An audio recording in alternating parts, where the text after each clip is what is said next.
year 1267. War hung in the air, its scent palpable. The mighty empire of Nilfgaard stood poised, greedily eyeing the northern realms just across the Yaruga. In light of the threat, the realm's sovereigns met in summit. They made declarations, pledged fraternal assistance, forged alliances, and then, in good spirits, dispersed. Among them, Neve, Queen of the Twin Realms Lyria and Rivia. Know the name? Heard her beauty extolled? Justly so. Remarkable she was. Not for her graceful exterior, but for her persistence and courage. Where was I?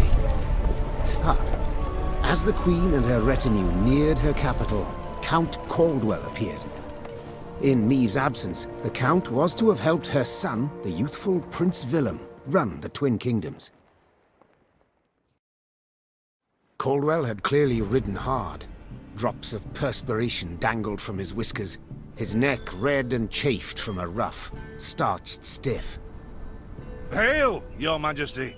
Delighted to see you in good health. The summit, it ended fruitfully, I hope?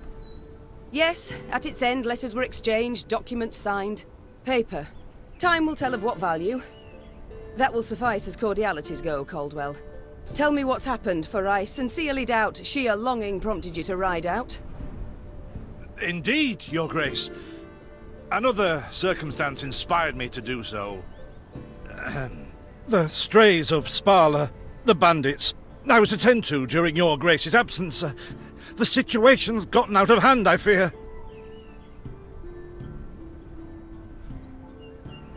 Steady, Caldwell. Come now. Deep breath. All right. Speak. What has happened? As Your Grace ordained. I set out and was nipping at the bandits' tails for long. We pursued for weeks, until scouts returned, having sighted the strays' camp in the forest near Locheren. We waited for nightfall to surprise them as they slept.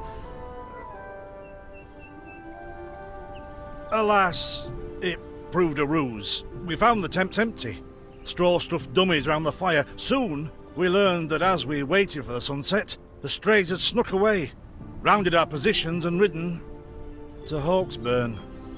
I beg your pardon, my lord. The tax collectors. That is where they station.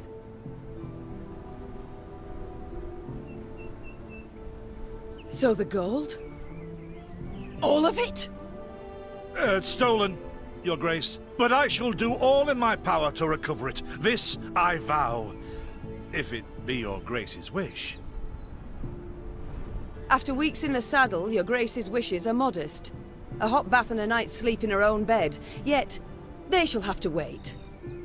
I must look personally to this matter. Your force, Caldwell, I will now command. You... send a herald to Hawksburn. They must prepare for the Queen's arrival. Air the rooms, dust off the porcelain. Make certain they do it. Do you see now, Reynard? I believe I foretold it would be thus. My son wasn't ready in the least to rule an entire country. I confess, Prince Willem has much to learn yet. Yes. And very little time.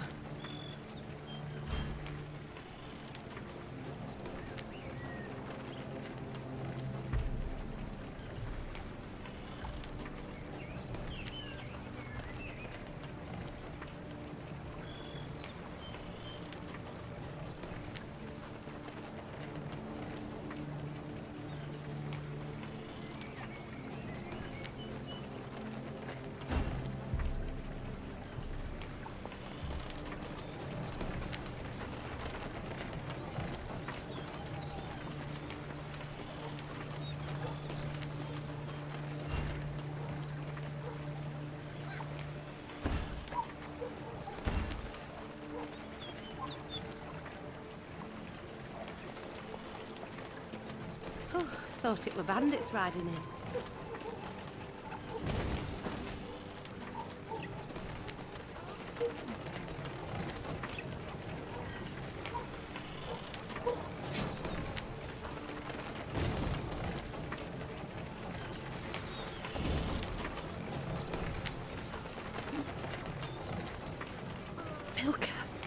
They stretched her over a fire till she told them where she buried her gold.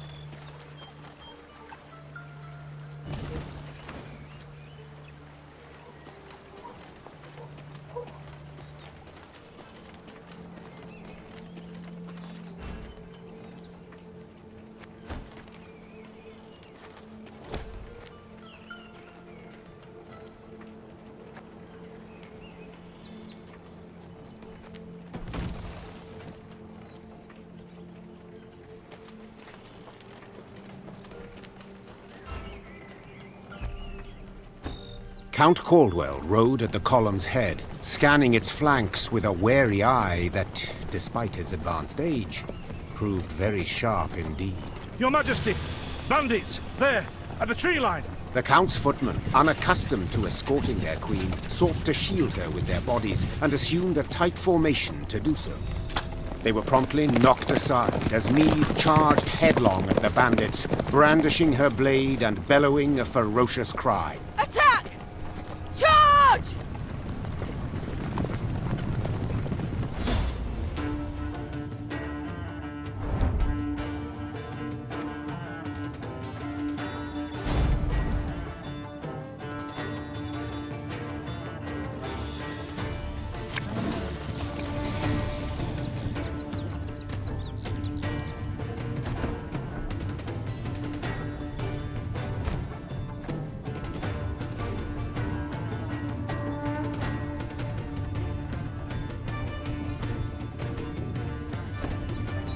Bigger they are, easier they are to target.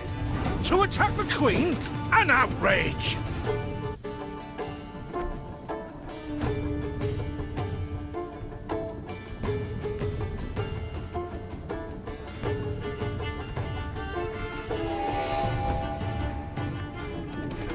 Your Grace, the men await. You must lead to begin the attack.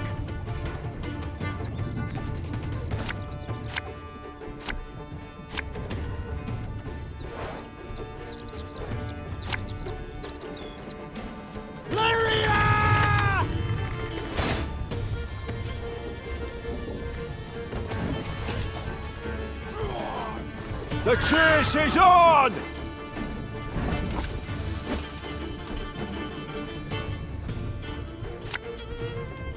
This artist. Salt of the earth, they are, Your Grace. They'd follow you into...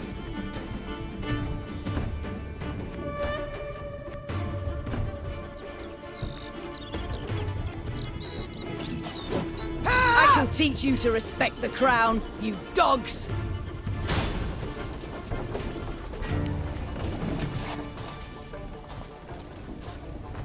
Thing about... Look out! Seek cover! We are bombarded!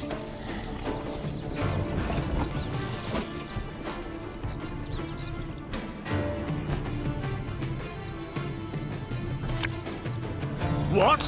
Who dares? The spirits. The strays took tail and run! Yes! Our victory is assured! Sound the horns! May they sing praises of this triumph for ages!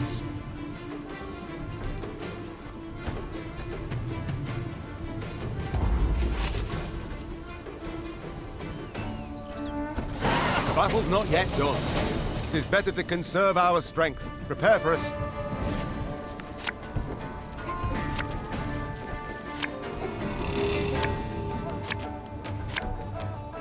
Battle formation! Protect the Queen!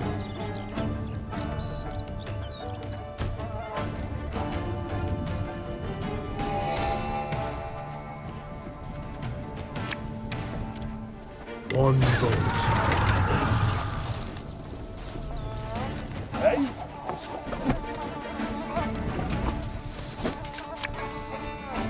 There's a time to reap, a time to sow, and a time to die. Ow! Give me a target.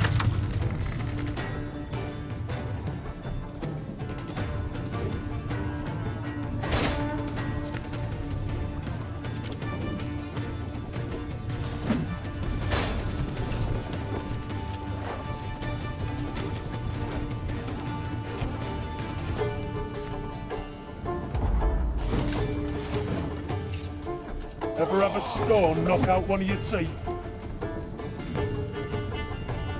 I congratulate you on your latest victory, Your Grace. The bandits stood not a chance.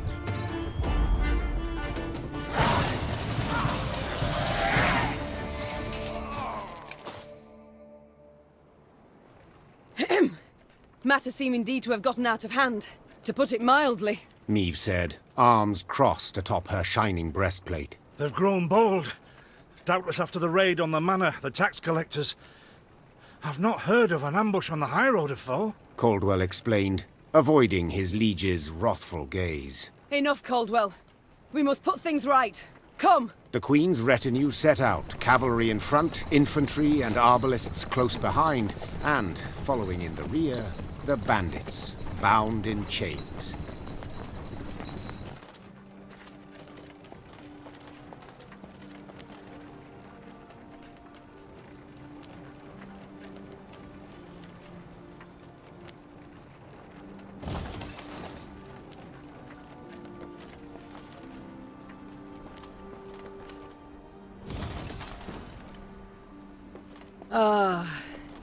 I do adore this prospect. Yes. Lyria, the Pearl of the North. With its hills and dales. Why, its beauty matched only by that of its queen. After 3 weeks in the saddle, I've my doubts, Count. We shall pitch camp here. Our soldiers need respite. A spell of it they deserve.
A bit of respite, Reynard.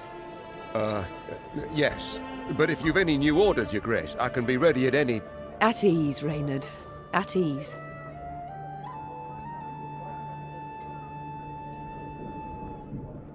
Don't you find it wearisome sitting alone? Wouldn't you prefer another's company? Swapping tales with the innkeep, even? Your concern, I most appreciate, Your Grace. But I prefer silence. Has it always been thus with you? Ever a man apart? Quite the contrary, Your Grace. As a youth, I gloried in company, delighted in conversation. So what was it that changed you? That delight nearly cost me my head. But do you truly not know the tale, milady? How I came to be, you I don't, but would gladly hear it. I had but 20 winters behind me when I enlisted. Yet I was granted the rank of lieutenant from the start, not by merit, but by birth. The respect of veteran officers, both my peers and seniors, that they could not grant. Nor did I deserve it. To earn that respect became my driving aim, and to seem wise beyond my years, I began spouting off about the king's decisions. This maneuver Reginald botched, that he failed to think through, and yet elsewhere he'd blundered like a schoolboy.